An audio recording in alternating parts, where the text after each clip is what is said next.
ஆனா முஸ்லிம்ஸ் வந்து டாட்டூ போடக்கூடாது ஹராம்னு சொல்லுவாங்க. நீங்க அத தாண்டி டாட்டூ போடுறீங்களே ப்ரோ. நீங்க என்ன சொல்ல வரீங்க? உங்களோட கருத்து? ப்ரோ அப்படின்னு பார்த்தா எல்லாரும் எல்லா ஹராமும் பண்றாங்க. ஸோ அதுக்கு முன்னாடி இது ஒன்றும் பெரிய இதுவே இல்லை ப்ரோ.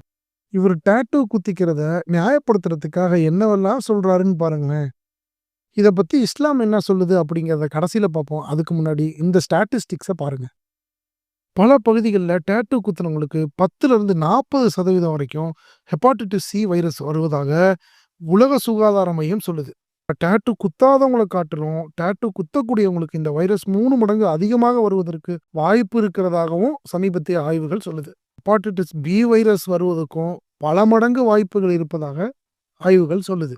பல பாக்டீரியல் இன்ஃபெக்ஷன், ஃபங்கல் இன்ஃபெக்ஷன் அது மட்டும் இல்லாம 21% பிளட் கேன்சர் வருவதற்கான வாய்ப்புகளும் அதிகம் அப்படின்னு ஸ்வீடன்ல நடந்த ஒரு சமீபத்திய ஆய்வு சொல்லுது.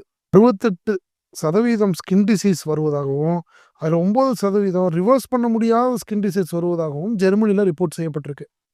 பல நேரங்கள்ல நம்ம உடல்ல இருக்கக்கூடிய நோயை கண்டறிவதற்கான ஸ்கேன் செய்வதற்கு கூட இது ஒரு தடையா இருக்கு. டாட்டூஸ் போடுறத இஸ்லாம் மட்டும் தடை செய்யலைங்க. கிறிஸ்தவம் போன்ற பிரபல மதங்களும் தடை செய்யுது. இறைவன் ஒரு விஷயத்த தடை செஞ்சிருக்கான்னா அது நம்ம நல்லதுக்காகத்தான்னு புரிஞ்சுக்கோங்க. அஸ்ஸலாமு அலைக்கும்.